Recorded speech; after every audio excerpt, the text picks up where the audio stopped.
Pal, you're in my chair. I need you to move. I need to tell the people about Daniel Jones. So I need you to move. See ya.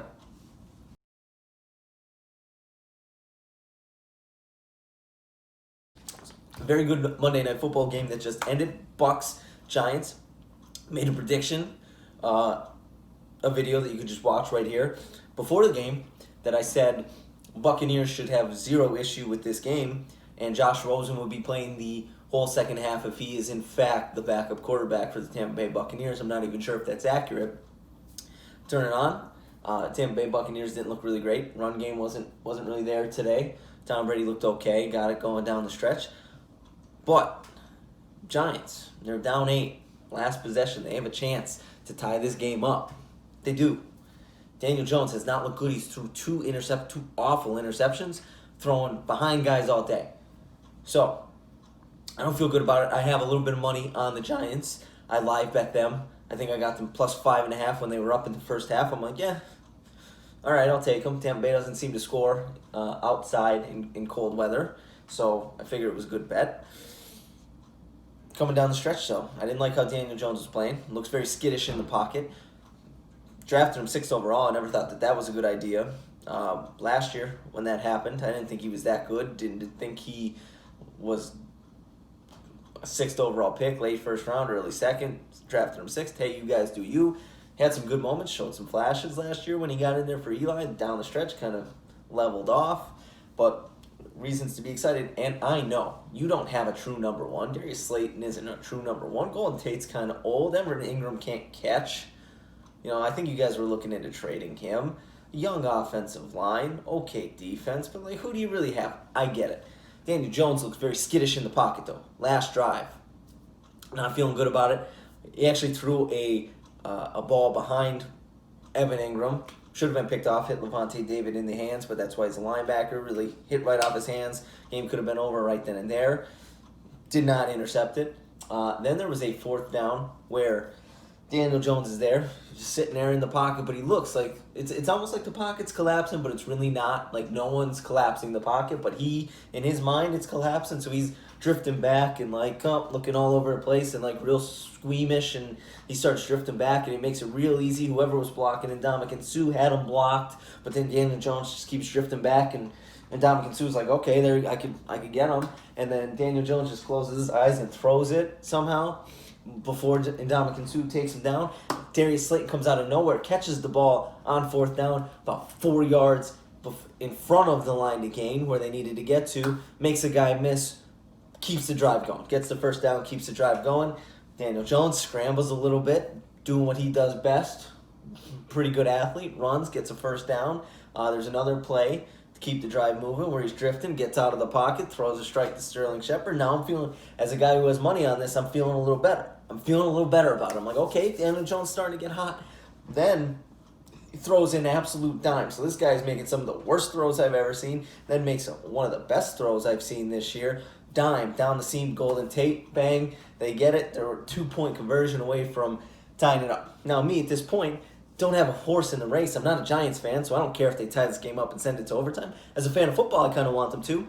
But as someone who also bet the Giants getting 5.5, I want them not to get this 2-point conversion because the game's over and I don't have to worry about it. I win my bet. Everyone's happy. I go, Giants fans aren't because they lose, but I feel like they expected it. They're just happy that they're only going to lose by 2. So everyone wins. Everyone wins. 2-point conversion. Very simple.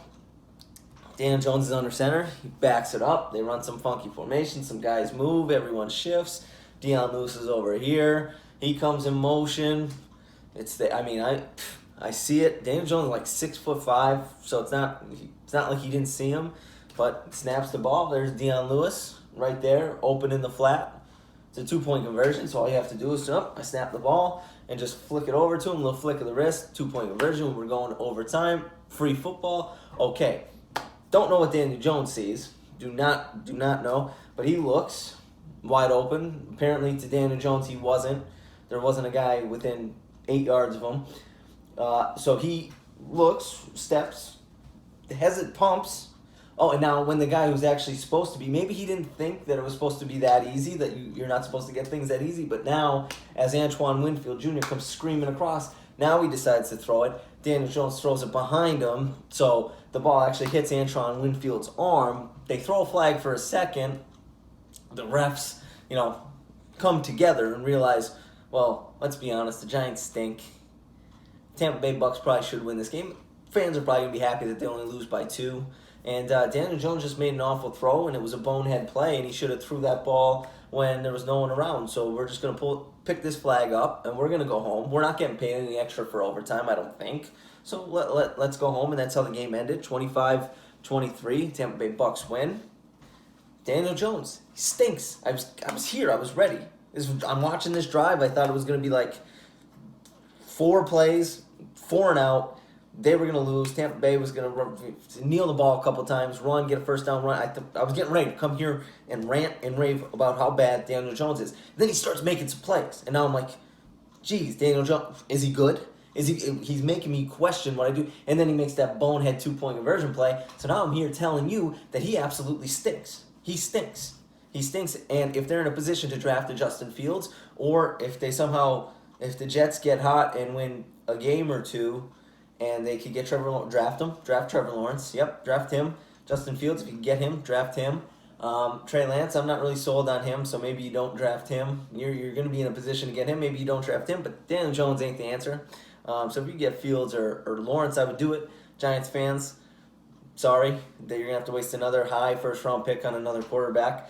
And Bucs fans, I made this video before the game saying that the Bucs are the team to beat in the NFC, and they only beat the Giants by 2. And now if you're the Giants, now I'm thinking about it, the Giants are 1-6.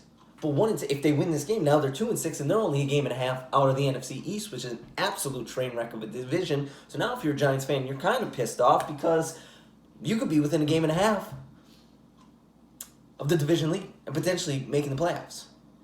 And Daniel Jones just can't throw the out route and complete it. I'm all over the place right now because now I'm starting to think the wheels are spinning. Comes back to the original point. What I want to do is Daniel Jones. He stinks, and I want to know your thoughts, Giants fans. Do you think he stinks? Do you think it's a lack of weapons? Do you need another guy? Do you need a new quarterback this year? I don't know.